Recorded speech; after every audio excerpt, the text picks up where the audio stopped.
Good afternoon, everybody. My name is Randy Opfer. I work with the California Air Resources Board.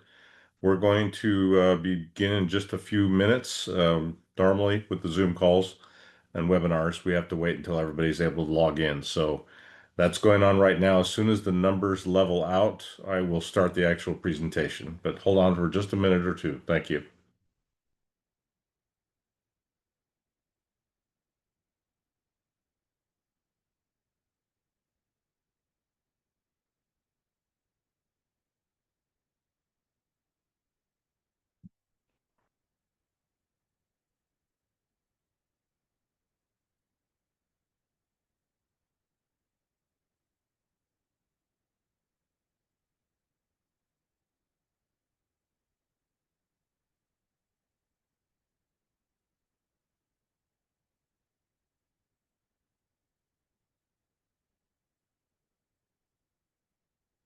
Okay, once again, good afternoon, everybody. My name is Randy Opfer, and I'm with the Air Resources Board. We will begin in just a moment. We still have people logging in, and as soon as the numbers level off, at least for a couple seconds, I'll begin the actual presentation material. So stick with me for a minute or two, and we'll get going really soon.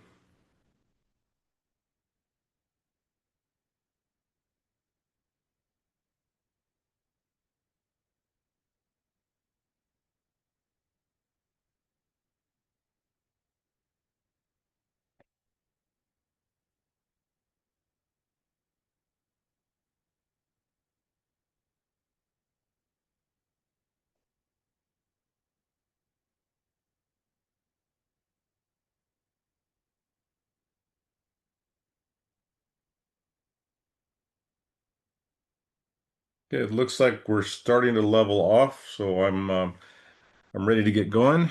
Again, my name is Randy Opfer. I work with the California Air Resources Board. Hopefully, you're here for the same reason that I am. We're going to be talking about the Clean Truck Check program. This is a basic overview where we will discuss what the program is, who it applies to, and what the requirements are. Before I can get into that material, I do want to go over a couple of administrative items. Number one is that this is being recorded. So anybody that was registered for this class at some point after we're done will get a link sent to them via email to the email address that you're registered with that will give you the access to the recorded version of this. So if you don't get that within a day or so, feel free to email me and I will make sure that you get a copy of that. Secondly, we have disabled the raised hand feature until I'm done presenting the material. Once you can ask questions, all during the presentation if you like, but I would suggest that you need to use with the Q&A box. It should be one of the choices on the menu bar that's part of the Zoom window. If you have a question during the presentation, put it in there. We've got a couple different people who are following that and will be answering questions in the background while I'm presenting the information. Once I'm done presenting the information, and that should take somewhere around 20 minutes or so, there will be a option for you to ask questions live. So we have a couple of people here with us today that are going to manage that for us. Anthony Poggi is going to be calling on you when you raise your hand and unmuting you so that you can ask your question to the group. And Tony Gazzetta is also here, and he's an expert in the group that manages this particular program, and he will be the one that will be answering the questions. During that time, you can still ask questions in the Q&A box because we're going to be reading them out loud at some point, and there will be myself and two other people answering those in the background. So please, if you have the questions, ask them at will, and we'll try and get everybody the information that they're looking for. So this program is called Clean Truck Check, also by an acronym known as CTC. And I'll probably be using that acronym throughout the presentation because it's so common for me that I just kind of forget to spread it out to Clean Truck Check, but that's what it means. And it is akin to a smog check program, but for heavy duty vehicles. The state of California has had an existing smog inspection program for passenger vehicles for decades. All of you, if you live in the state, know this, and you've had to go through this in order to get your registration at some point. There has always been the intention at the state level to include heavy-duty vehicles. And the only reason it hasn't happened until this program is because we, first of all, didn't have the legislative authority, but secondly, the testing parameters and the ways to conduct the tests were not readily available so that it could be conducted on a standard basis. We have that technology now, we have the procedures now, so that's why this program is currently in place. Let's talk about what this program is.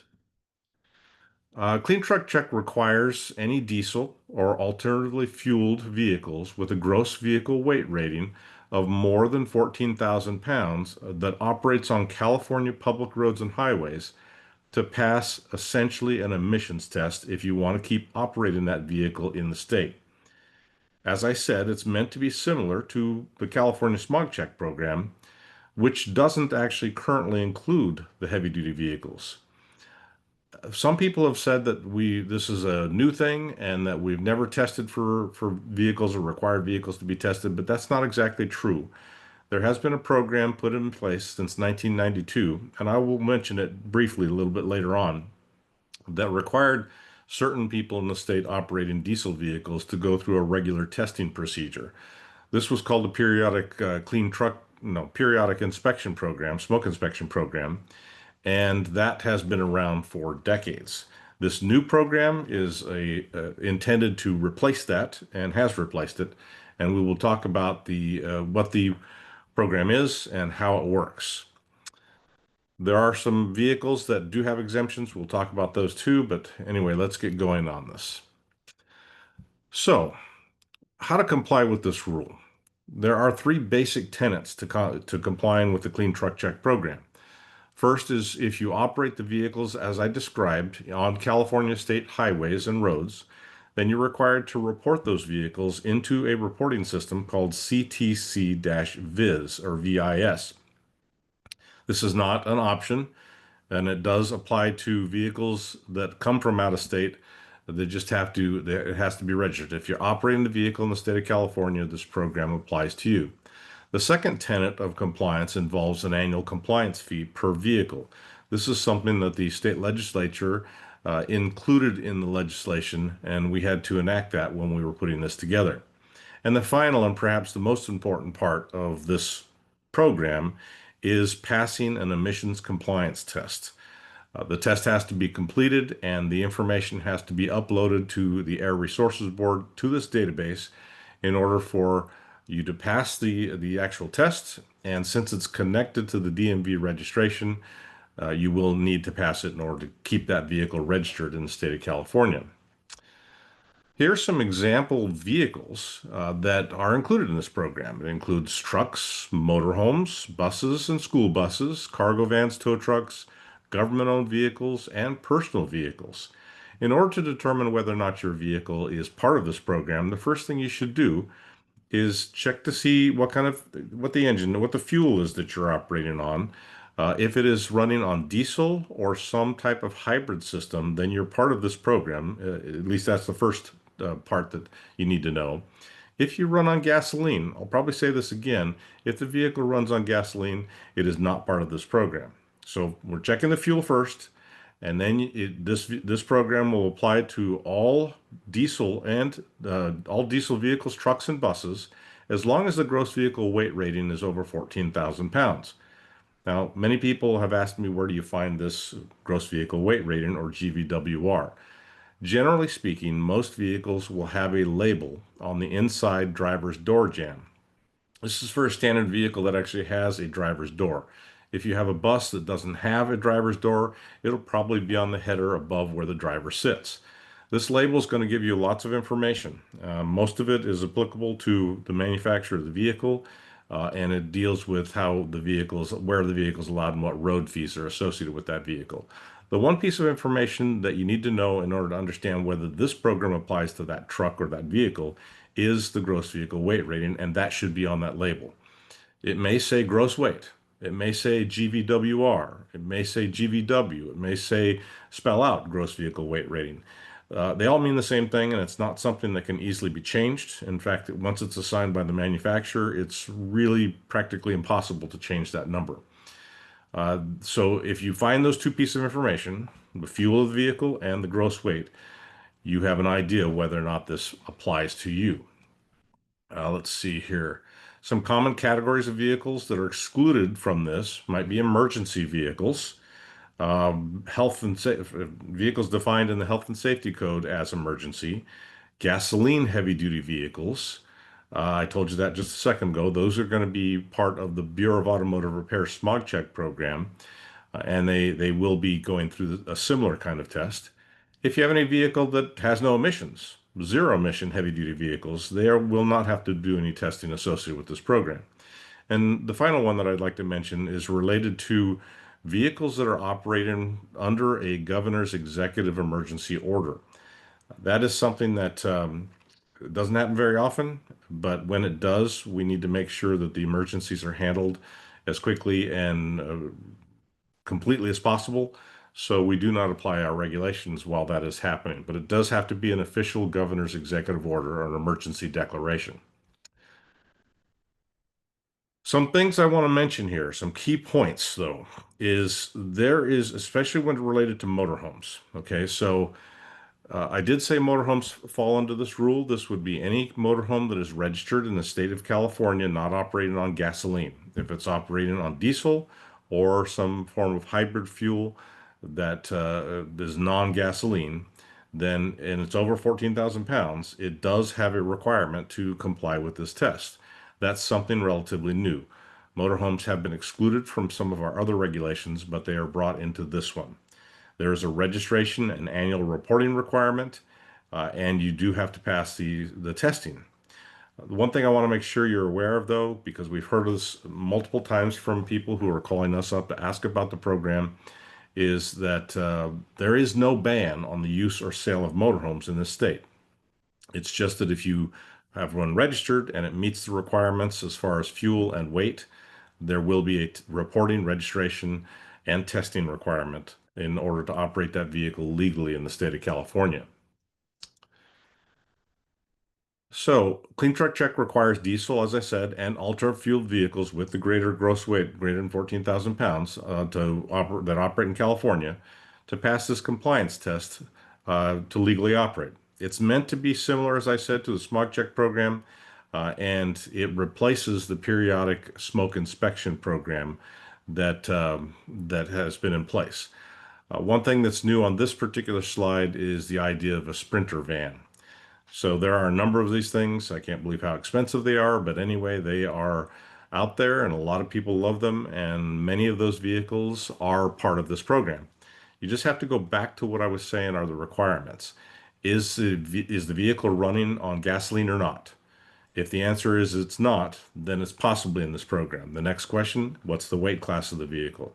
If it's over 14,000 pounds and not operating on gasoline, i.e. either diesel or some hybrid type system, then yes, it does have to comply with this program in order to operate legally in the state of California. So there were phases to this program. First phase was reporting vehicles. Um, you need to create and access the CTC-VIS, create an account. Sorry, I just said create and access. You have to access CTC-VIS and create an account in order to report the vehicles. The account information is going to ask you who you are and what you have with you for as far as vehicles. Each vehicle has its own little area within the CTC-VIS program. And if you already do have vehicles that are under this new program that have been part of our other reporting system called truckers, there is a way to upload the information or download it from truckers and then upload it directly into this database. So you won't necessarily have to re-enter anything. Um, Fleets don't need to put all their vehicles in this information if you do the download and upload process I was just talking about. If you don't have vehicles that were in truckers, then I'm afraid you do have to enter all the information directly into CTC-VIS. It's going to ask you for who you are and what the vehicle is and information related to that. And the system is pretty solid. It will ask you for the information and verify the information, and then it will actually, if you're missing information, it may ask you for that as well. This is what the entry page looks like for CTC-VIS. You can see that there's a place to log in. There's a place to create an account. There's also a set of helpful links. Now, I would suggest that if you need more information before you do anything else other than attend this webinar, that was fantastic that you did that. You should go to helpful links. There's going to be links to videos, perhaps some recorded versions of the same presentation we're giving you today, but there will also be other information as well. Once you register for the account, first of all, you have to be an owner in order, user owner to register for this. You have to have a vehicle associated with it. You'll receive two emails. The first email is, let's see, well, you're going to get an email from a place called Okta, which is a service that we're using to authenticate your account. It will come from CARB with a provided link to create your password. So you don't create a password right away. You need to verify that the email exists and is active in order to get that done. Um, as I said before, use the helpful links and get as much information as you can. The one thing that I will add also is that this particular program, this reporting system, was optimized for Microsoft Edge. Doesn't mean you have to use Microsoft Edge. It means that it will work better if you use Microsoft Edge. You can use any system that you like, Chrome or Firefox or any of those. It's just that if you find that you have issues, you might want to open up Microsoft Edge and try that before you call or email us, because it could be just something related to that. The reporting requirements here, you have to be compliant with Clean Truck Check in order to complete DMV transactions, including renewing and transferring in-state titles. You have to report your owner and fleet information to the CTC-VIS. The clean truck vehicles operating in California have to be reported and are considered non-compliant if they aren't reported. Adding and deleting vehicles from your fleet has to be reported within 30 days. So here's the deal with that. Our enforcement people in the field have access to this information. And so does DMV. We send them a regular update of the people that have finished their reporting and have completed their reporting. If at any point what's in your CTC-VIS account does not match your actual fleet, there could be issues associated with that, either with DMV or with our enforcement office or with just the reporting staff we have here at ARB. You're going to want to make sure that when you make changes like selling a vehicle or purchasing a new vehicle, then you add or delete those accordingly within a short period of time. There's no penalty, financial penalty associated with not doing it within 30 days. The issue is if we wind up needing the information that's not correct, then it's going to cause problems for you and for us. So it's better to have it up to date. Step 2, annual compliance fee. This is probably one of the I'd say the thing that gets people more angry than not is the fact that there's a annual compliance fee associated with this. It's a fee that was put there, as I said before, by the state legislature. The idea is that this rule could not cost the state money, so it has to pay for itself, and the only way it can do that is through a fee-based system associated with registration. That fee will adjust over time. As of October of this year, it was $31.18 per vehicle per year.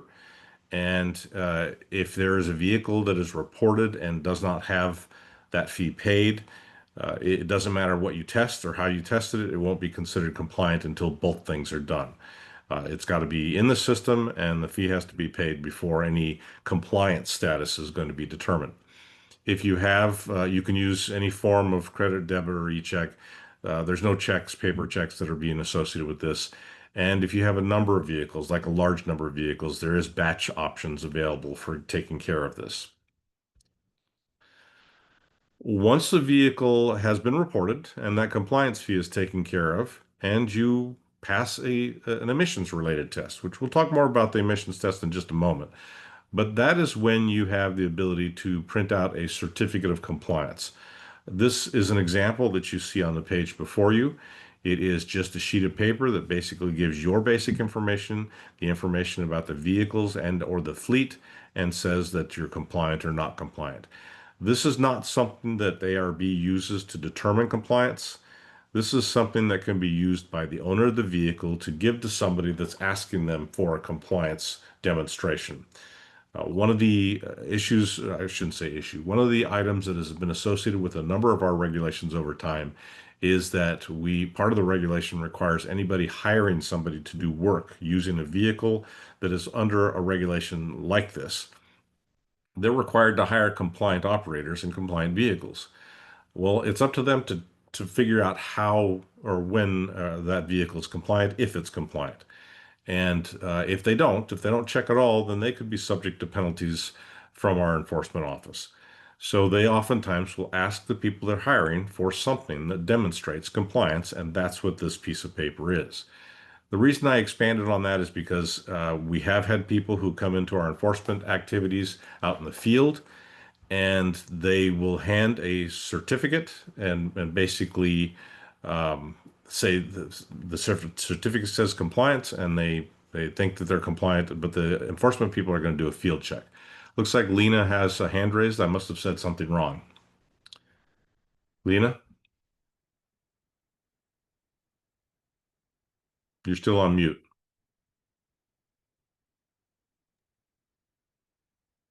My computer froze. It was an Oh, accident. I apologize. oh, so you don't have anything to say. All right, we'll keep going. All right. There are some resources that you can use. We've tried to put out as much as we possibly can in order to give you as much help and guidance as we possibly can. There are guidance and FAQ documents, training videos, there's a user guide, and there are trainings like this. The UPC symbol or image that you have on the screen is linked directly to those resources. So if you if you're taking a picture right now, that's fantastic. This presentation is something that can be sent to you via PDF, but at the very least, you can go to ARB's website and just type in CTC-VIS resources, and these things should pop up as links. All right, so step 3 in this is the actual compliance testing. For most vehicles, currently, it's semi-annual or twice per year. This, I say most, because there are some vehicles that will not have a requirement to test twice per year. And the twice per year testing will change. I'll talk about that in just a moment. But the first deadline is to check in your CTC-VIS account for that testing deadline.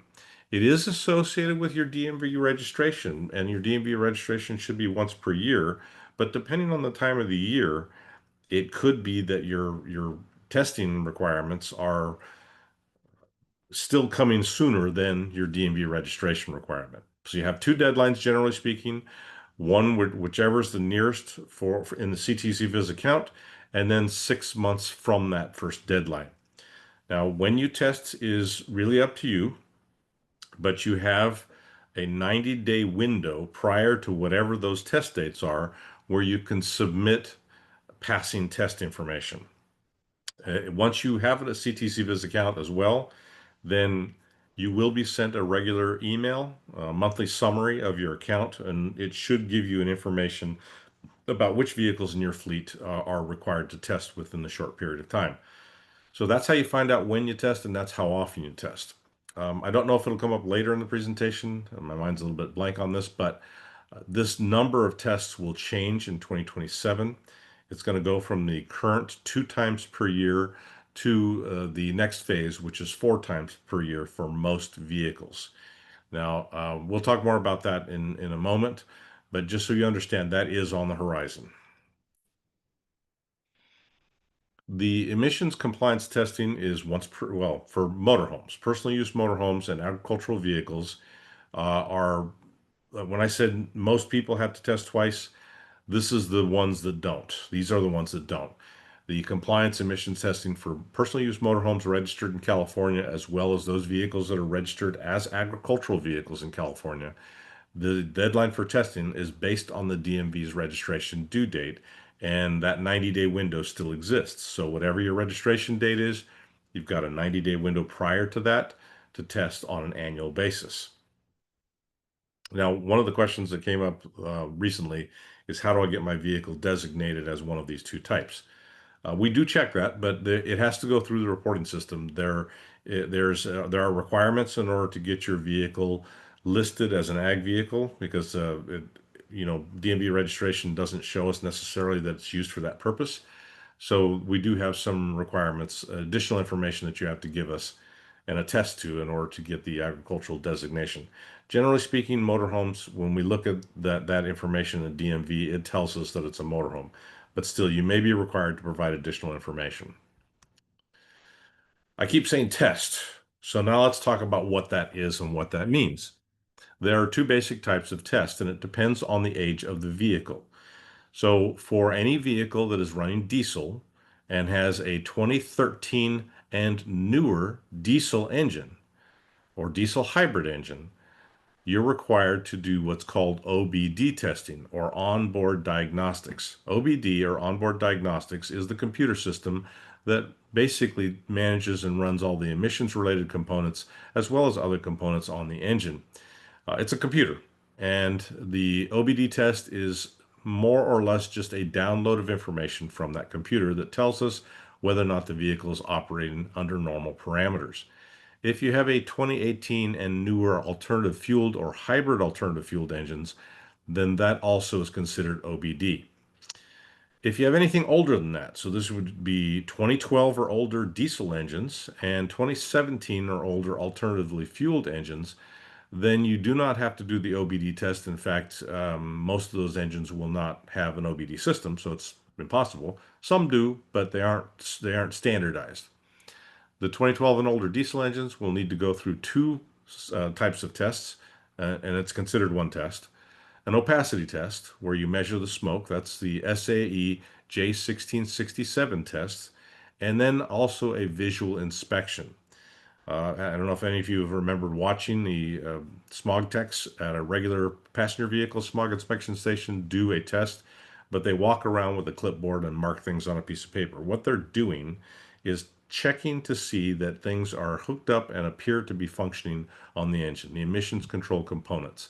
Well, that's the same kind of test we're looking for here. You've got to get the smoke test and a visual inspection, and both those things have to be pass in order to get the vehicle to pass. For the 2017 and older alternative fuel engines, since there is no SAE test that is actually certified for that kind of vehicle, you won't have to do that, but you will have to submit a passing visual inspection. Now, who can do these tests? All right, well, it's a CTC credentialed tester, and anybody can be a credentialed tester. You yourself, if you want to, can take the training. In fact, you'll hear myself and a couple of other people in our office who are the voice for that training. But it's just a series of videos that you have to watch and listen to, and then a test that you have to take to become an inspector. There are other people that do this for hire. So we do have a searchable database, which I'll show you a picture of in just a moment, that you can put in your location information and try to find somebody who is in your area to conduct that test. I'll say something else about that in just a minute.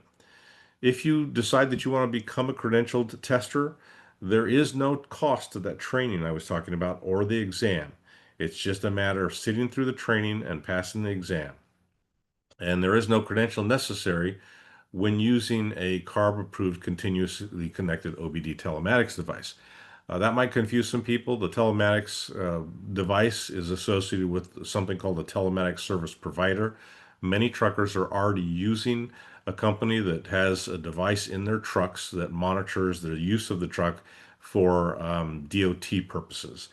And some of those are certified by ARB and CARB approved to also report the information we need. So if you have one of those, that is another way. You don't have to go to any tester if you have something like that. I said just a moment ago that there is a database where you can put information in. This is the website for this database. There's the link. I've highlighted it for you, where you can put in your information, whatever information you have. It's usually going to be your address type information. And this database will spit out a sheet or a page that shows all the testers that have told us that they want to test, that they want their names to appear on this. We don't just put everybody's name on there. They have to actually let us know that they want us to. and it should give you an information on the testers in your area.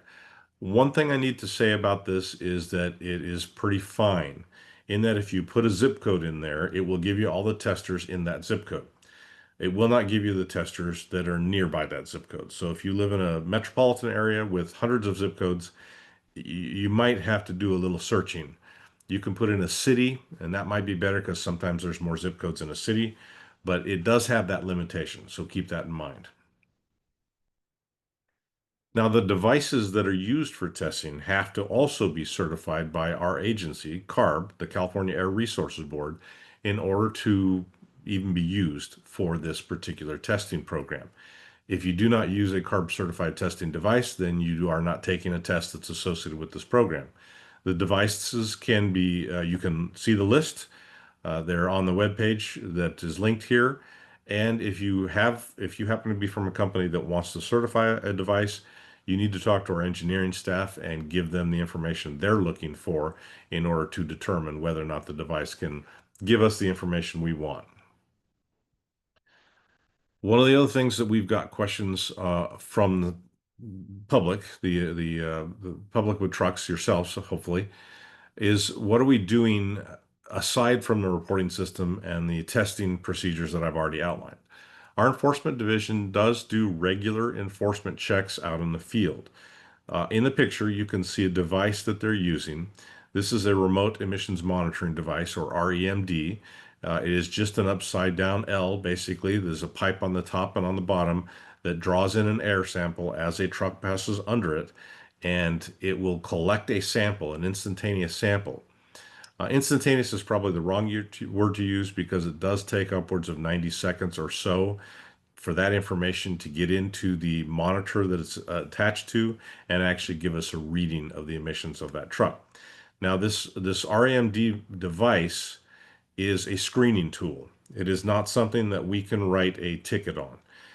Whether it is in a location where our enforcement staff are, or if it's one of the REMD devices that we have placed at border crossings throughout the state, the information is collected and it just flags vehicles. It flags vehicles that might be considered high emitters. And if your vehicle is flagged, there are cameras that are going to take a picture of your license plate and other identifying information on the side of the vehicle. And then the owner of that vehicle is going to get a letter from us called a notice to submit to testing. That letter will, once you get that letter, will have a date on it, and you need to submit a pass test within 30 days. If you don't respond to the letter, then there will be a registration hold placed on the vehicle, and it may result in financial penalties. It's not our goal to have financial penalties. That is not something that even works for most people on our agency, but it is something that the law allows, and it can be used if you don't actually respond to these notices. Both the tester and the person responsible for the vehicle have a responsibility to make sure that the information being presented is accurate. We can revoke a tester's credential, including those within any associated agency, for violating any provision of the Clean Truck regulation, and additional enforcement action can be taken depending on what was actually done, how severe the issue is. I did say just a moment ago, I just want to reiterate this, that only somebody that is a credentialed tester can test and submit the information. So if you are an owner operator, you're either going to have to find somebody to do that for you, and there will probably be cost associated with that test, or you're going to have to be certified yourself to do it and then buy the appropriate equipment that I already went over in order to conduct that test. So it's kind of a two-step process. You're going to want to make sure, if that's the avenue you want to take, that you do it correctly. All right. The final slide today for me, before we get into the hands raised and questioning, is just a set of resources. There's a homepage for this program. We have a list of the smoke meter manufacturers if you're doing the periodic smoke inspection, as well as a list for CARB credential tester training. And if you have any questions, the first place you should be emailing is hdim@arb.ca.gov. There are staff, in fact, Anthony, who's with us today, or Tony, who's with us today, is one of the staff that regularly answers those questions. From this point, I'm going to mute myself, and Anthony Poggi is going to take over and start asking questions. All right, everyone. Thank you so much for that, Randy. Like Randy said, my name is Anthony Poggi, and I'm here to help facilitate the Q&A with Anthony Gazzetta, our Clean Truck Check expert. You can raise your hand if you would like to ask a question verbally. I will unmute your microphone and call your name out so you're aware that you're unmuted. And go ahead and ask us a question, and we will answer it. While we're waiting for some raised hands, we could get to, well, I see one up right now, but if we don't have any raised hands at any time, we'll also look to the Q&A chat as well. So with that, I will start with Jason Dubois. Jason, you are unmuted. Yes, hi. Thanks for taking my question. I posted it in the chat, but I'll just ask it now. Can you clarify the verification certification? I work at a water treatment plant, and if we hire vendors to do work, do we need to verify that their certifications? If you're if you're talking about verifying compliance with Clean Truck Check, yes. As Randy showed earlier in the presentation, they can provide you with either individual compliance certificates, or there is another certificate they can obtain called an affirmation of fleet-wide compliance, which basically just verifies that every VIN in their account is compliant. So it's up to the broker which one they would like to accept, or contractor, whoever's hiring the vendor. But yeah, you do need to ensure that any fleets you work with are compliant with Clean Truck Check. Okay, so that's any vendor that comes on our sites to do any kind of work, that whatever vehicle that's in their fleet that is they're doing work with, if it's part of Clean Truck Check, they need to provide verification then. Correct. Yeah. Okay. All right. Thank you. You're welcome. All right. We're going to move on. Next in line with the raised hand is Ken Lutz. Ken, I've unmuted your mic. Just a quick question. You said that in 2027, it's going to 4 times per year. Is that starting with January or December 31st, or where in the year? We'll update you as we get closer to that. And just to specify a little bit further, 4 times per year will only be for OBD equipped vehicles. So vehicles that undergo the non-OBD test or just a visual inspection, those will remain at twice per year in terms of the number of inspections that they need to have. And then, of course, motorhome and agricultural vehicles will remain on the once annual cycle. Excellent. Thank you. Next, we have Anthony Morrow. Anthony, go ahead.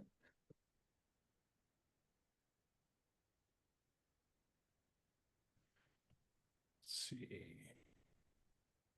Okay, yeah, can you hear me? Yes. Yeah, my question is, I'm a fleet manager for a company in California. We got about 45 trucks that fall under this regulation, and I'm thinking about getting certified to do this in-house to save some money. And my question is, I'm going to get certified, and if I can, are my techs able to work under my certification, or do they each individually have to be certified?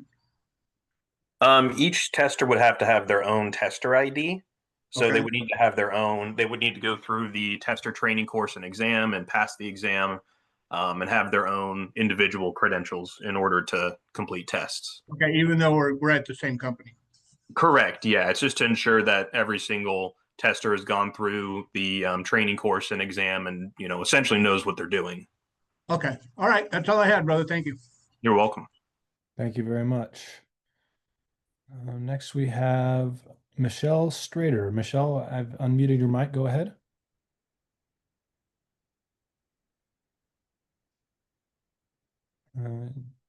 You need to unmute, Michelle. Okay. We will go on to the next person. Let's see here. Marcia Withers, go ahead.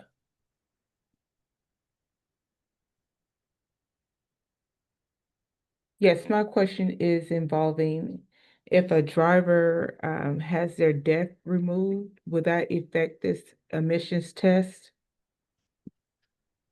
Yeah, it would. That would be considered what our enforcement division calls tampering. The Mhm. vehicle would certainly be subject to potential carb enforcement action, including, as Randy mentioned earlier, potential monetary penalties. So if a vehicle comes from the factory with DEF and a DPF that needs to be left intact, and the DEF system does need to be maintained properly in order to ensure that it's working. Okay. And do you know what those penalties are?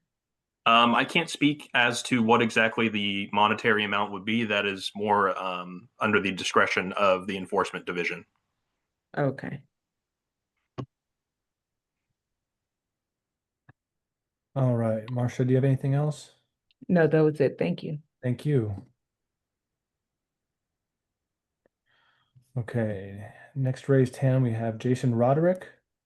Jason, I've unmuted your mic. Go ahead.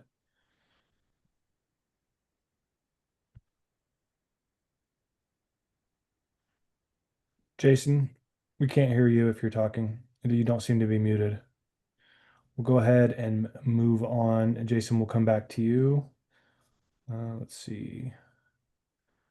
Next, Lorena Reyes. Lorena, go ahead.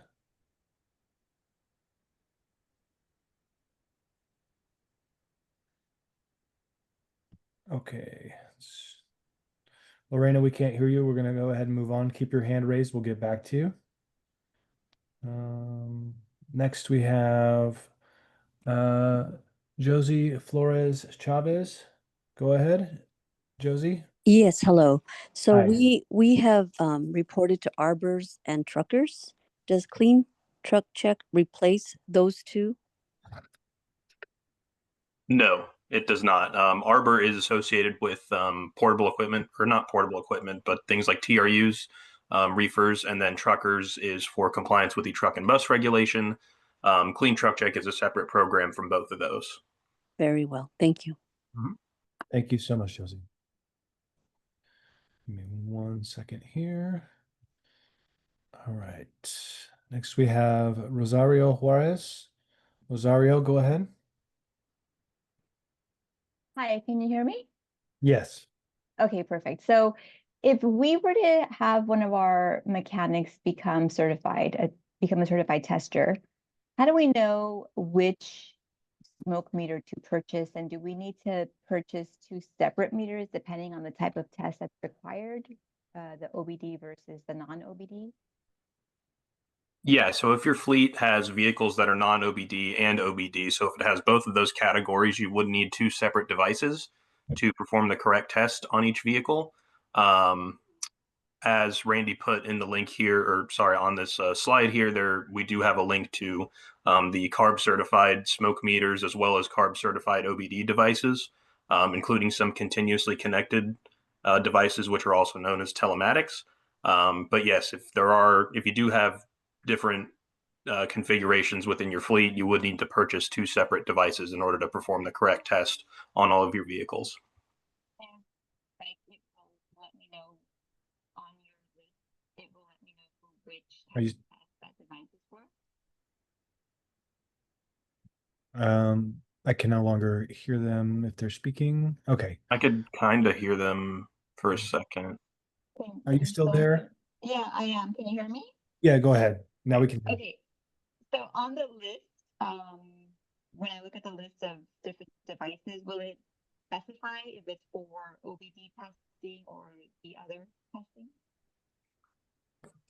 I couldn't really hear the end of your question, but it sounded like you were asking how to differentiate between the two devices that you need. So what you're going to want to have your mechanic or tech do is take the training course and exam, get the certification, and that way they will know how to tell between an OBD and non-OBD vehicle. So they can go check out each truck and see if you even need to purchase two separate testing devices. If your fleet is just comprised of non-OBD vehicles, you could just use a smoke meter, or if it's just OBD vehicles, it's just the OBD testing device. Okay, thank you. Thank you so much. All right, let's see here. Next, we have Mariano Toscano. I've unmuted your mic, Mariano. Go ahead. Yes, hi guys. I'm a tester for OBD, and the question is like for the opacity, is that a separate a certification for testing?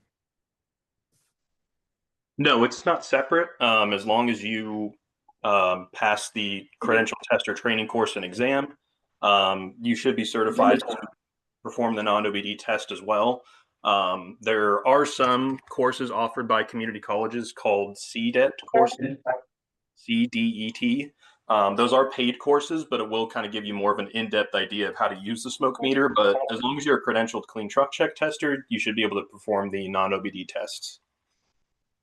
Yeah, that was part of my confusion because I know that it was covered on that on this particular certificate, and I just wasn't sure. I did saw that on the LA Trade Tech as a available course, so I wasn't sure if that was also required. Okay, thank you. Yeah, it's not required, but as I mentioned, it is an option. I've actually taken the course myself. It's kind of I don't know, it takes about 4 hours, but it is something you can do if you just want to get more in-depth knowledge about how to use the smoke meter. Okay, got it. Okay, thank you. Thank you, Mariano. Okay, next we have Gabriela Cortez. Gabriela, I've unmuted your microphone. Go ahead.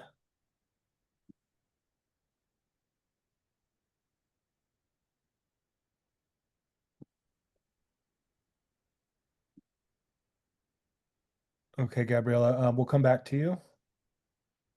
Next we have Ramon Castro. Ramon, go ahead and unmute your mic. Yes, how you doing? I have a question. So we purchased a truck. The truck, obviously, started had some mechanical issues. So we've fixed that. We paid the registration, and I've been trying to take it over. I've been trying to go over to take it over for the smog, but some sensor lights, and so it seems to be that it needs some other repairs. Is there a way? I don't know if this is something you guys might be able to answer, but is there a way that we might be able to? I'm trying to see if I can maybe just put it under non-op for the team and for the time being, or do I still need to try to go through that whole smog process? So you would want to talk to DMV about that. I know there's sometimes issues with timing on when you can place a vehicle on non-op and maybe like a temporary operating permit or something like that. I hate to refer you back over to them, but you would need to consult with them regarding that just because they're the ones who have the control over that, whereas we don't really make those decisions. They do have a general field office like phone line that you can use. If you have a pen or pencil handy and some paper, I could give you that phone number. I'm ready. Okay. It's 916-657-8035. 8035. Thank you very much for that, sir. Appreciate it. You're welcome. All right, thank you, Ramon. Okay, next we have Jason Roderick.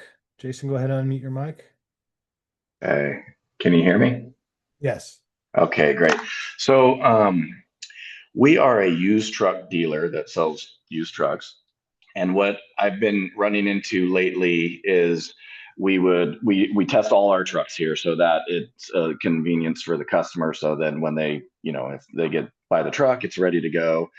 But what we ran into lately was we would test the truck, and after testing the truck, the CTC is supposed to be good for 6 months, I guess. And what it's happened, the trucks sit here, and then it sounds like they go into that 90-day window. And then when the customer buys the truck and they go to put it in their account, it says non-compliant because it didn't get done again once it's in that 90-day window. So does that sound right? I don't know if I'm explaining it well to you. That can happen sometimes when vehicles go from account to account. Usually we recommend testing with like as early as possible within the 90-day window, just to ensure that if there's any Right. issues with the vehicle or anything like that, Yeah. there's ample time to get it repaired. They're more than welcome to email us using the email address that you see on the screen now, and we can kind of walk them through what to do. So what I think too, and so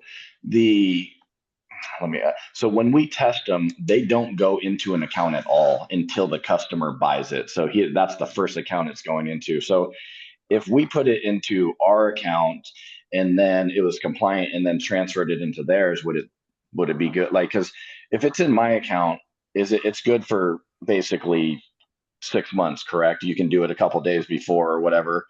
So if I transferred it, was it still going to be compliant, or do I have to test it again before the transfer of the account? I guess is my question too.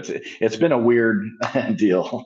Yeah, sometimes the system does have glitches, as I'm sure you've noticed before. Yeah. In most cases, you shouldn't have to test it, but if you guys do have a dealer account, you might want to try entering the vehicles in there, and that might cause the system to more quickly recognize that the passing test has been submitted. Yeah, what we've been doing, because I've gone through this on the email and stuff. You guys been very helpful. So what we've been doing, I keep track of everything. So we test it, and then after like 91 days, I put a little date. Okay, we're in the testing window, and then I test it again within that window, and then then we've been good. So I'm doing it every twice every 6 months, and once it hits that window, I do it, and then it's been okay. It's been just a struggle because we have to try to keep it to where, sometimes if it has a voltage code on, it makes us do 15 heat up cycles on some of these trucks, and then some are 5 heat up cycles. So I have to do it early. So then if someone buys the truck, I have to get through those 15 heat up cycles, because that takes, I can get 2 heat up cycles a day.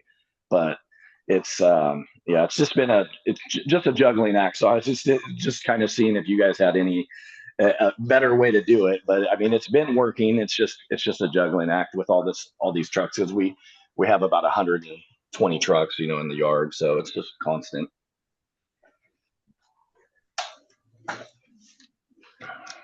Yeah, definitely. I get that. And as I mentioned, sometimes the system does have bugs. It's still a relatively new system. So we try to work those out as quickly as possible. Sometimes we have to work it out manually for users. So if your clients do encounter that issue, they're more than welcome to email us, describe the situation, and then we'll look into it. Okay. Yeah, we'll just keep going as we go and see what works. And so far it's working. The new system we did it's working. So we'll just keep with that. I just want to see if you guys had any other ideas. So I appreciate your time. Of course, no problem. Thank you, Jason. Okay, next we have Lorena Reyes. Lorena, go ahead and unmute your mic. You're unmuted. Go ahead, Lorena. Okay, Lorena, I'm going to go ahead and lower your hand for now. If you're having technical issues, you can go ahead and type your question into the Q&A box. We are unable to hear you, so I'm sorry about that, but we can still answer your question in the Q&A box. Okay, next we have Anthony Morrow. Anthony, go ahead. I've unmuted your mic. Yeah, I've already asked one question. This is kind of off topic, not really. I was wondering, what are the chances, or is there anything in the plans for this check to go over into off-road equipment, into construction equipment? Currently not at this time. Those are in a separate program as long as they're not registered to operate on public roads in California. So there's currently no plan for that. I can't speak too much on the off-road program just because I don't have a ton of experience with it. Yeah. But as far as Clean Truck Check goes, there is no current plan for it to cross over into off-road again, unless an off-road vehicle is registered to operate on public roads and highways in California. Okay. All right. That's all I got, brother. Yeah, Anthony, I'll also add that, if there was a proposed regulation, it goes through a lengthy public process. So it's not anything that's going to happen out of the blue. But there's no plans that we're aware of right now. But if there was even a proposed regulation, there'd be workshops and hearings and everything like that. Yeah, I try to keep up on all the all the information on doors and carbon and everything. But I was just curious if you guys knew anything. Yeah, no harm in asking. Thank you so much. All right, thank you. Okay. see here. All right. Next we have Adam Arnold. Adam, go ahead and unmute yourself. Hey, how you doing? Can you hear me? Yes, we can. Go ahead, Adam. Yeah, just a couple of questions. So just to re-clarify, you're saying the OBD2 is going to go to 4 times a year, that I've read about that, but you're saying that the older opacities, the VIS, CTC-VIS, will stay at 2 times a year. Is that correct? That is correct. Okay. Yes. And as far as it going to 4 times a year, what's just on an offhand question, how come they're going to 4 over the 2? Is there what's the reasoning behind that, or the genesis of going to 4 times a year? Mainly because the OBD vehicles are the most common type of vehicle that are subject to this regulation. And given that the test is logistically quite a bit easier in most cases, we're just trying to ensure that the majority of vehicles subject to clean truck check are actually staying clean more consistently. Gotcha. Okay, thank you very much. You're welcome. Thanks, Adam. Okay, let's see here. Next raised hand we have is Francis Nobriga. I'm sorry if I mispronounced your name, Francis. Go ahead. You can unmute yourself. You nailed it. No Briga. Thank you. Go ahead, Francis. My question is in regards to drive cycles specifically. The current software I'm using, my fleet is all older than, or newer than 2013, so I'm OBD all the way across the board. But I use a Silver Snap Tool pre-check, and it does have a drive cycle requirement. And I believe I've been following this CARB HDIM program since essentially its inception, but there was a requirement for 5 drive cycles, and I'm pretty sure it's moving to 8. And I'm just curious when we think that's going to happen. Also in 2027? We'll notify you when that change is going to go into effect. I'm not quite sure right now. I'm just not super in depth with the drive cycle amounts changing and everything. But if you want to shoot us an email about that, you're more than welcome, and around information for you on that. But at this time, I'm not going to give you an exact time frame, just because I would need to check a couple things. And in addition to the drive cycles changing, there would also need to be updates to the CTC-VIS system. And sometimes those can take a while to get complete as well, to ensure that they're all working properly and everything. Okay, right. I will email the question. I guess the follow-up to that would be, if the drive cycles increases to 8, is the 5-day pass going to also increase to 8? Because that's really what I'm trying to schedule, is if I have a truck down because of a DEF repair and it won't pass smog because I have a code for the DEF system in particular, let's just say, for example, and then I have to get the 8 cycles on it, the 5-day pass isn't going to cover that. So in theory, you guys are crossing the T's and dotting the I's and not to worry about it until you email us all. That's also something I'm not too sure of. We've never gotten that question before, so I'm glad you brought that up. I would include that in the email as well, and then we can discuss it as a group and see if that's something that is feasible, at least in line with the regulation. Okay, awesome. I appreciate your time, Anthony. Thank you. Of course. Thanks, Francis. All right, moving along. Next we have Bradley Mayer. Bradley, I've unmuted your mic. Go ahead. And unmute on your end.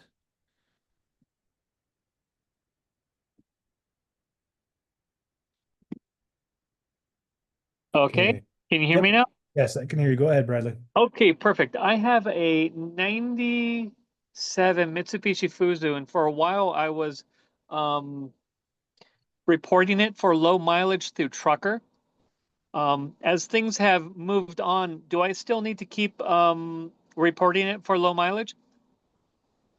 Yes. Yeah. As I mentioned a little earlier, Truckers is separate from or is associated with a separate program than Clean Truck Check. So make sure you're keeping up on your mileage reports with them. And I believe the open reporting for that is usually January, February-ish. So just make sure to report your mileage by those months of every year. Okay, got it. And as a tester, I have potential customers. They have like I have one customer that's got 2002, and he's benched the truck because he's just assuming he can't drive it anymore. And I'm trying to work with them to see if we can get it compliant, because it appears like it's running very clean. Would he have to, is it just about the test and paying the fee, or does he have to try to do low mileage like I'm doing? Based on the information you've given me, it sounds like he's going to need to get enrolled in low use as well. I'm sure you've dealt with the trucker staff and the general hotline staff before, so I would refer him over to them. If the vehicle passes its clean truck check test and is good there, it's compliant with clean truck check, obviously paying the compliance fee as well. But in terms of truck and bus, he would need to be on low mileage, or sorry, low use, it sounds like. And so how do we know that it needs to be on, how do we, when I talk with a customer, how do I know it's going to need to be low use? 2009 engine or older in most cases. The current compliant engines with the truck and bus regulation are 2010 and newer. So anything 2009 and older, in most cases, will need to be under low use. Got it. 2009 and older needs to be low use, generally speaking, and they're still accepting applications for low use for these older vehicles. Does that sound correct? That's something I'm not too sure of. I actually used to work over there, but I've been over in my new section for about 2 years now, so I know things may have changed. But I would just reach out to them and check in with them on that and see. Okay, perfect. That was helpful. Thank you. You're welcome. Thanks, Bradley. All right, let's see. Right now, it looks like we only have one more raised hand at the moment. Feel free. Anyone else? We still have plenty of time. Now's a chance to ask a question, either written or we don't really have a long line here for verbal questions. So go ahead and make sure you raise those hands. It looks like Jason Roderick is. I'm not sure if I forgot to lower your hand or if you have another question. I'll go ahead and unmute you. Yeah, thank you. You there? Yep, go ahead. Just one more quick question. What determines if it needs 5 heat up cycles or 15 heat up cycles? We get a lot of 15 heat up cycles. Go ahead and email us that question as well, and we can give you some documents that would kind of delve into that a little bit further. It's just too complicated of an answer to give verbally, in my opinion. Yeah, no but I'm worries. sure you'd rather have the written reply that you can reference back to. Yeah, that'd be great. I'll email you guys after the meeting. Okay, sounds good. All right, thank you. Thanks, Jason.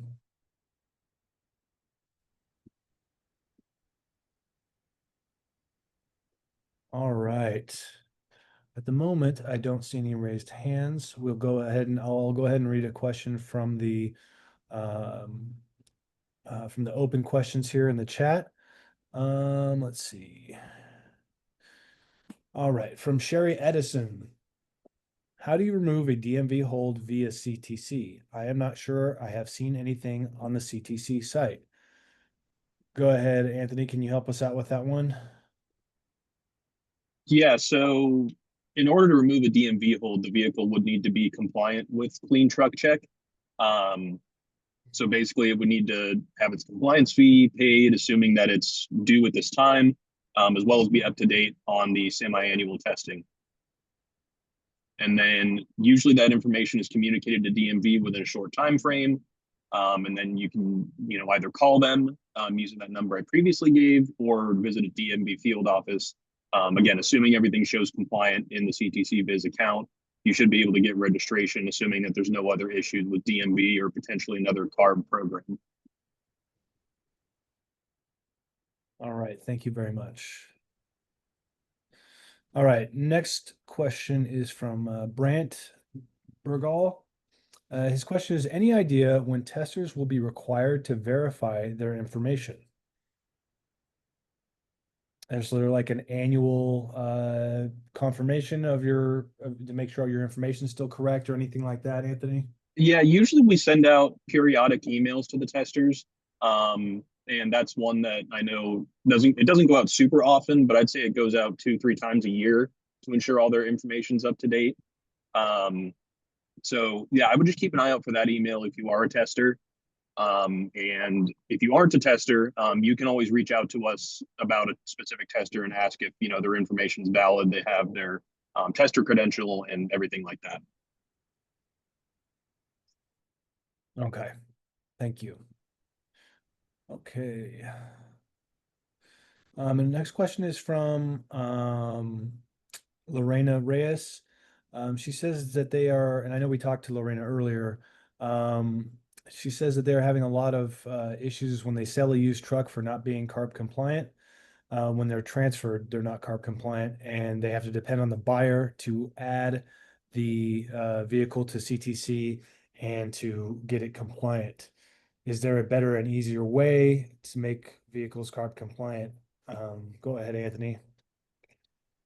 I would say just maintaining compliance even while they're on a dealer lot would be the best way to go with that.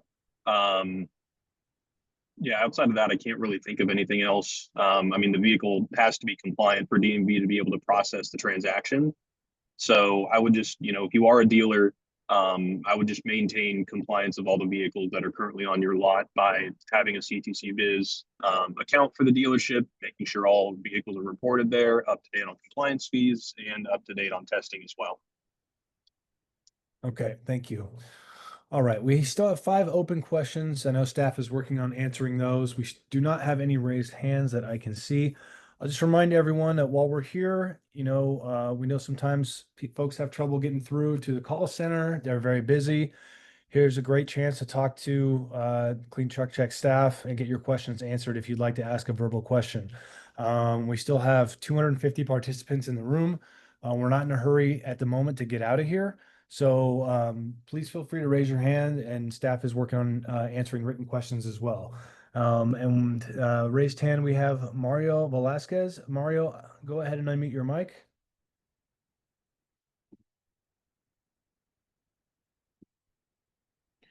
It looks like you're unmuted, Mario, but we can't hear you. You want to try speaking?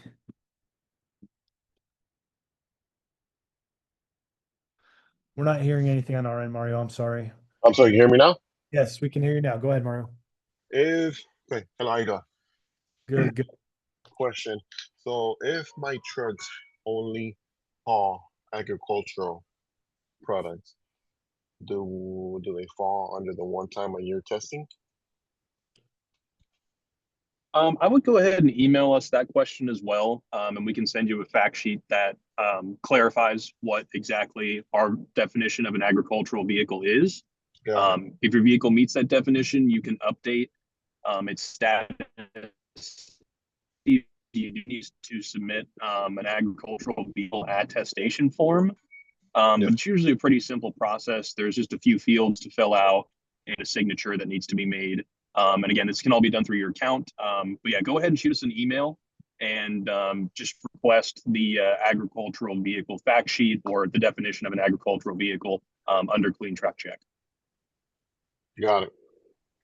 Yeah, Mario, and for everyone else, it's hard for us to say sometimes if you ask, hey, we do ag work, we do only ag work, are we exempt or do we fall under that that part of the rule? If we just say, yeah, sure does, then that's not that's a definitive answer, but it may be wrong for you. And the last thing we want to do is give anyone a false sense of compliance or non-compliance. So we appreciate you following up via email and following those steps. It's not that we don't want to answer it. It's just we need to. No, I get Yeah, it. just for you and everyone else on the call. So thank you very much. Perfect. Any other questions, Mario? No, that'll be all. Thank you so much. Thank you so much. Take care.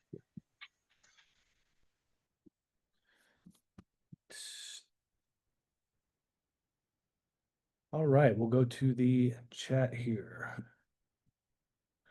From Octavio Bustamante, if we do the electronic transfer certification, do we also have to fill out the the MSCD HDIM 2320 form? Or is this only for different intervals? I believe you're talking about filling out the what used to be the non-OBD inspection form, which has transferred into CTC-VIS. If you submit the non-OBD test result electronically through your CTC-VIS tester account, you don't need to fill out that old non-OBD inspection form. There is a version of the form still up. But that's mainly just for testers. Like if they need to go out and test multiple vehicles, maybe they don't have internet access or something, they can just use that as a reference. And, you know, basically it's almost like a worksheet is kind of what we call it. So you're not required to fill out the physical form anymore.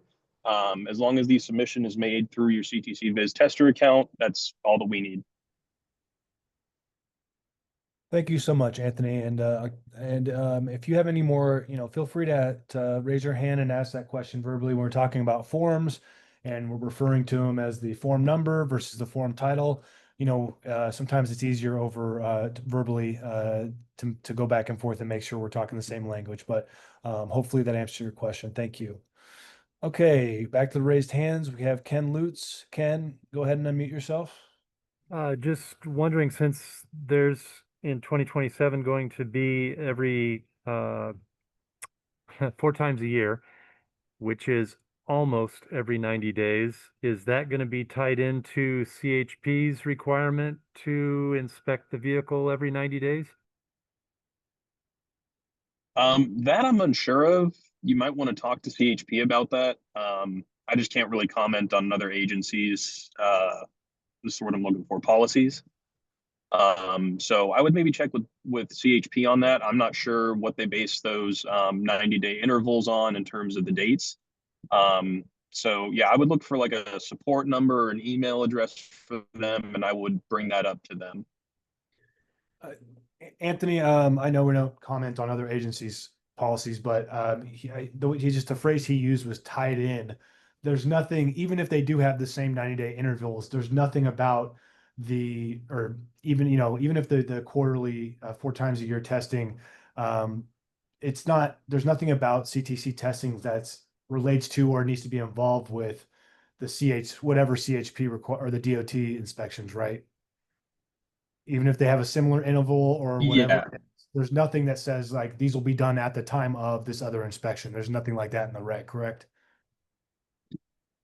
No, not as far as I know. There's not. So there's necessarily any time that it might line up would be just a coincidence, or maybe they're just basing it off of the same time interval that we would have to base it off of, if that makes sense. Yes, yeah, it's coincidence, not related to one another. Okay, I just wanted to make that clear if possible. Okay, let's. Yeah, no problem, Ken.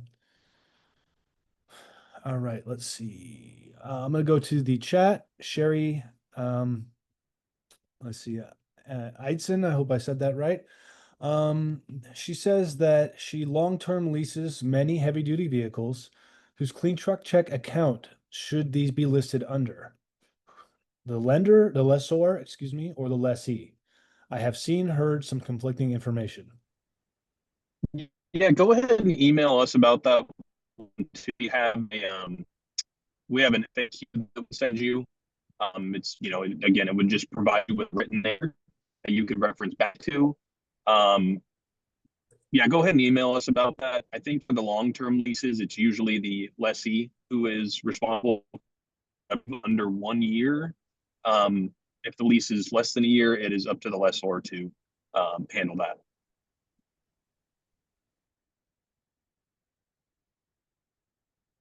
All right. All right, let's see. I don't see any raised hands. I'm going to go to Mike Jansen in the chat. He has a 1992 Grove crane that's been repowered with an ISX 15.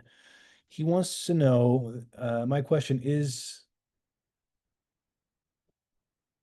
he says it is non-OBD, and now this year it is CTC. I wonder if he means CTC it applies to this crane. It sits a lot and has multiple codes. And after clearing and fixing, you have to do the drive cycle.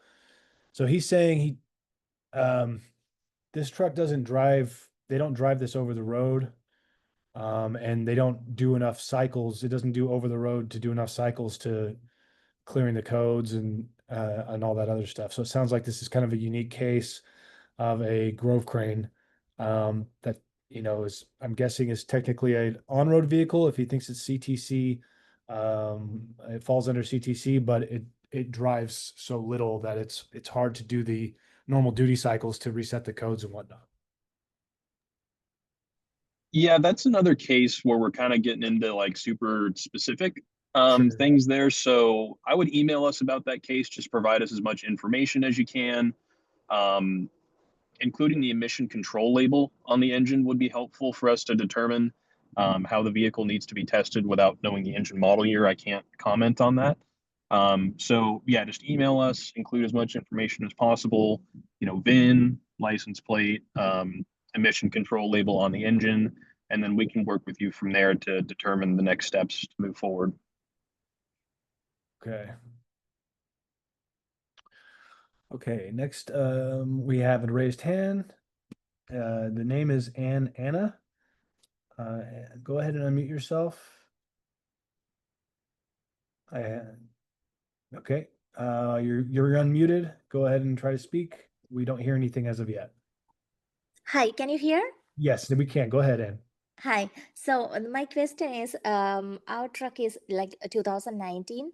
So is there a year like before this year trucks should go for the emission test? Is there anything like that? Can you repeat that? Like a 2019 truck should go for this testing? Yeah. Yeah, all vehicles that meet the criteria to be subject to clean truck check must test as of this year. There is information in the regulation about vehicles that meet, or sorry, engines that meet the most optional low NOx standard being exempt from testing for the first 4 years, but there aren't any engines certified to that standard as of now. So Okay. yeah. And also one more question. Is there any annual maintenance fee for this? We have a login and password, and is there an annual maintenance fee? There is an annual compliance fee associated Okay. with the Clean Truck Check program. It does vary from year to year based on the California Consumer Price Index. I mean, it's not going to be a massive variance from year to year necessarily. For example, this year it is $31.18. The compliance fee is required annually, whereas testing currently is required semi-annually. So twice a year for the testing, once a year for the fee.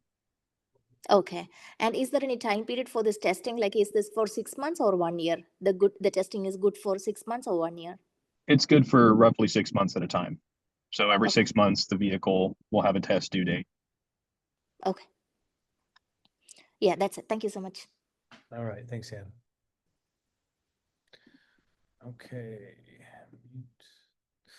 Okay, I'm going to go to the chat again. This question is from Lisa Cross Robinson. So her question is, they sold a truck that never operated on the road, and the buyer will also be using the vehicle off-road.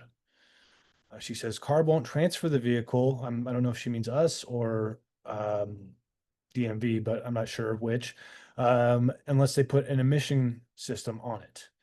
They are only going to utilize it off-road. Will they be able to get it transferred in their name, or what do they have to do to sell it, transfer out of their name? So they use it off-road. They're the seller. Buyer's also going to use it off-road, according to Lisa. What do they have to do there? So it sounds like the vehicle is non-compliant with Clean Truck Check and potentially truck and bus as well. That's another scenario where I would go ahead and email us with the VIN number, and we can check that out. Just check into some of the background on the truck and make sure that you have all the information you need to determine what steps need to be taken for the vehicle. I'm assuming it's an older vehicle based on the information provided. But yeah, just go ahead and email us with that VIN, describe the situation, and then we can get you headed in the right direction, hopefully.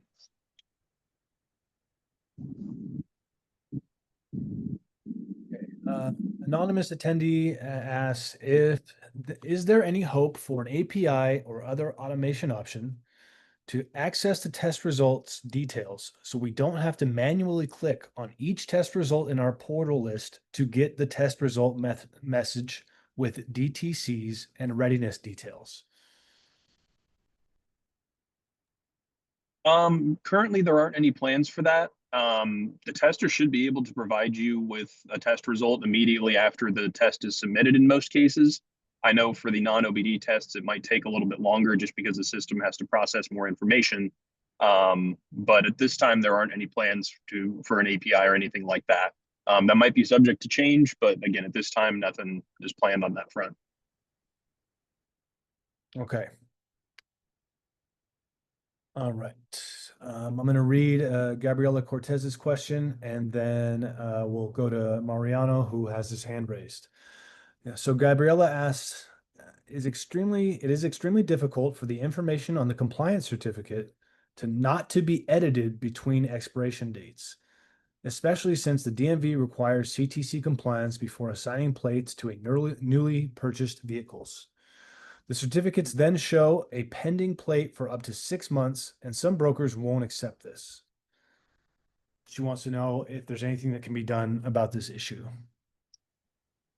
So the certificates are locked when a vehicle meets compliance requirements in order to avoid potential fraud issues.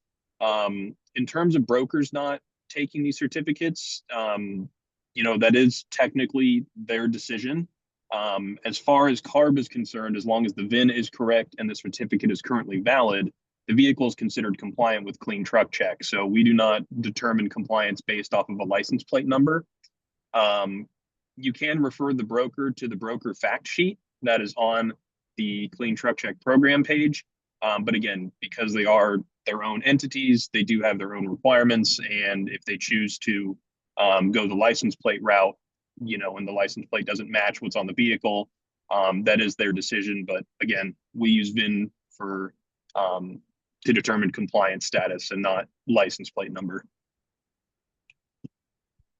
Okay, we'll go to raised hand, Mariano Toscano.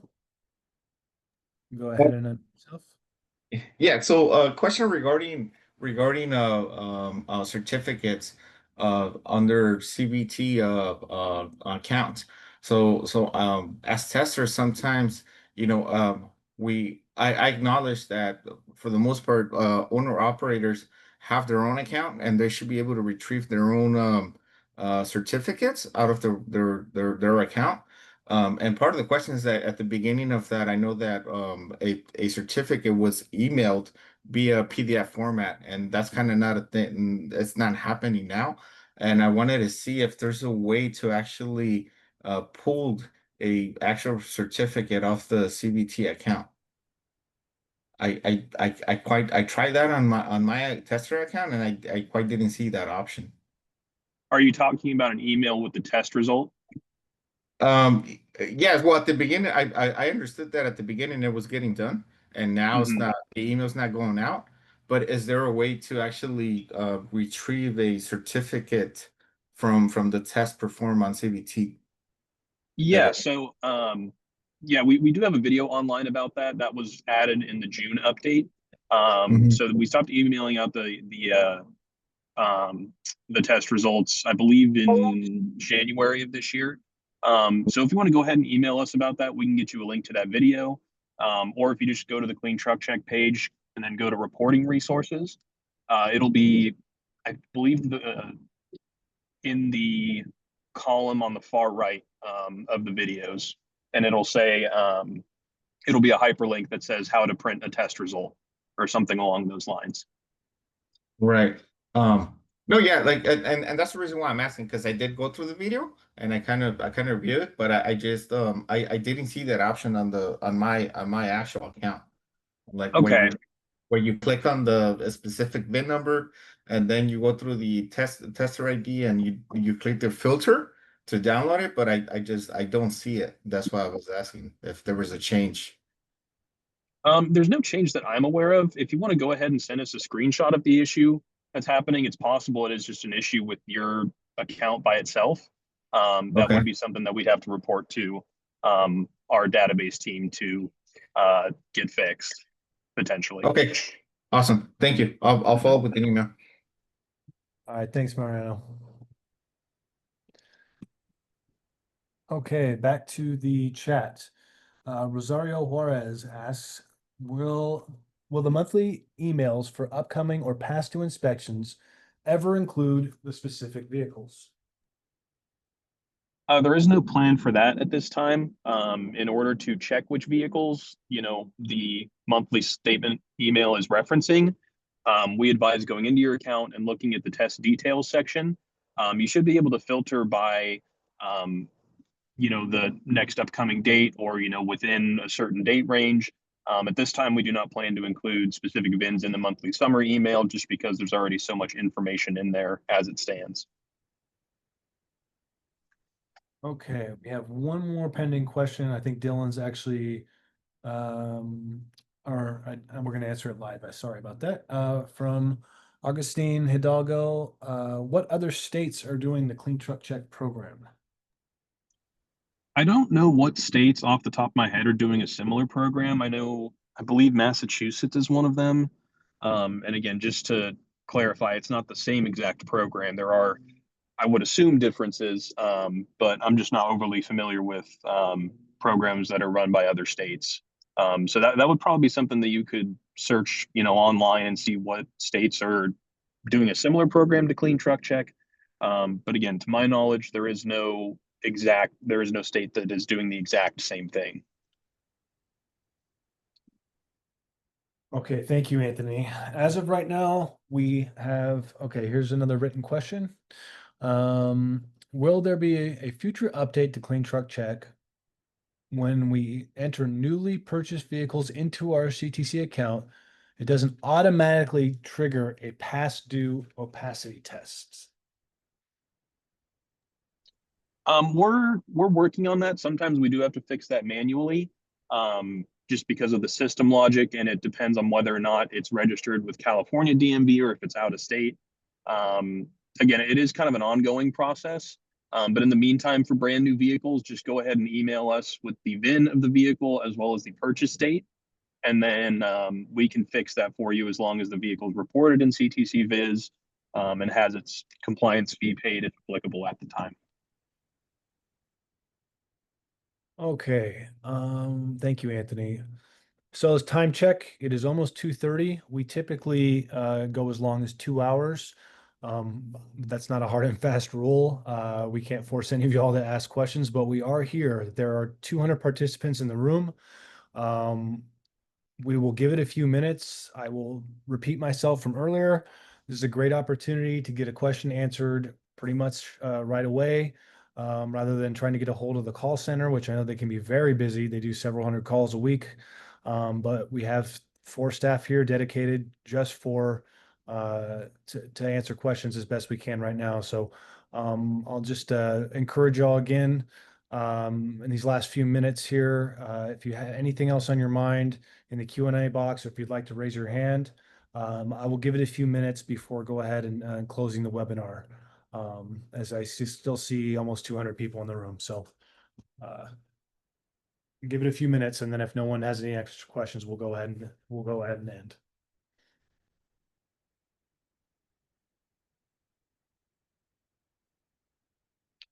While we're waiting for questions, Randy, sorry to surprise you here. Is there anything you wanted to, any closing messages you wanted to tell everyone? I know we have another webinar planned coming up soon.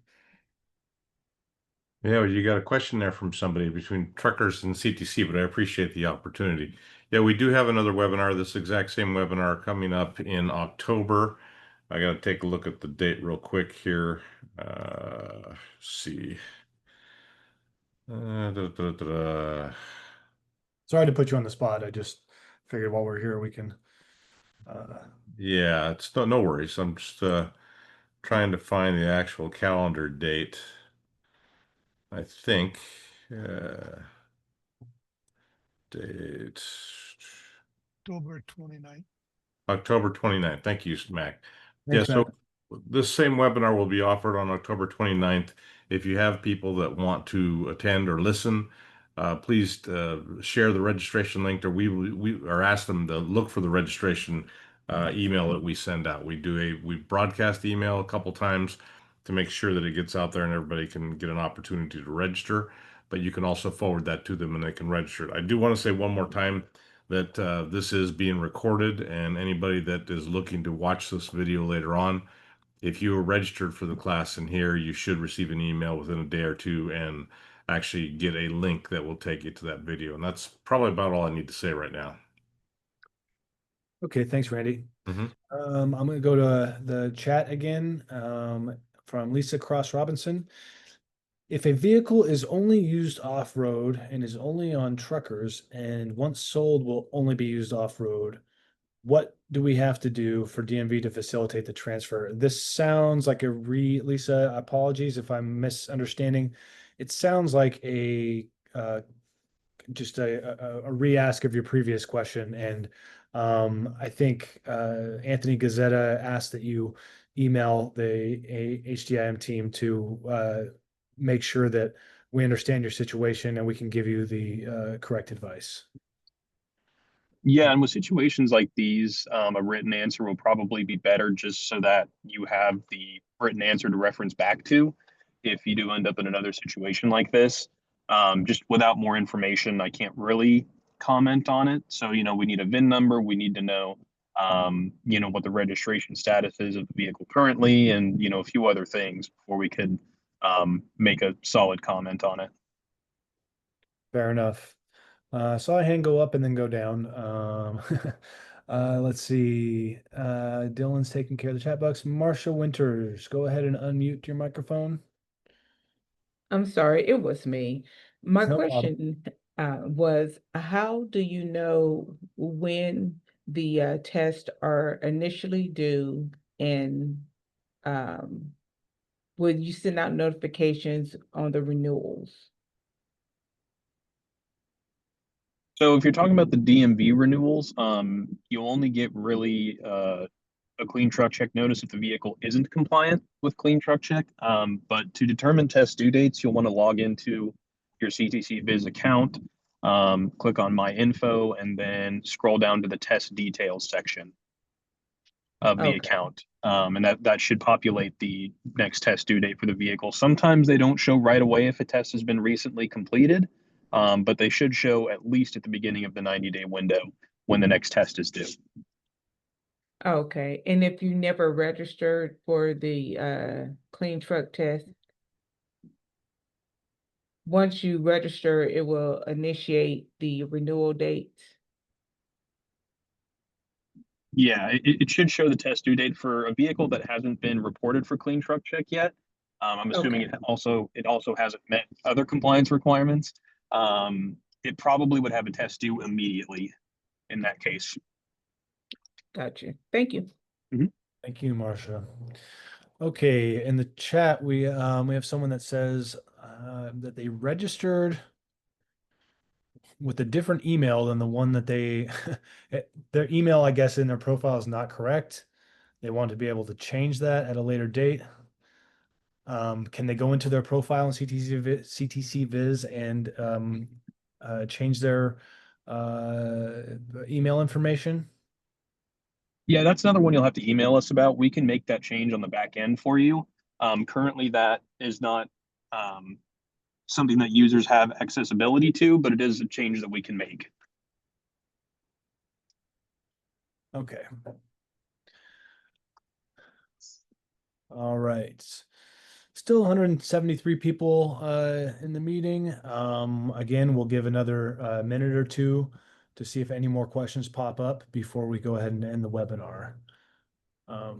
So staff's just going to stand by. Like I said, a minute or two. If there's no questions, we'll go ahead and end the webinar, but I want to give everyone a chance to get the last one in.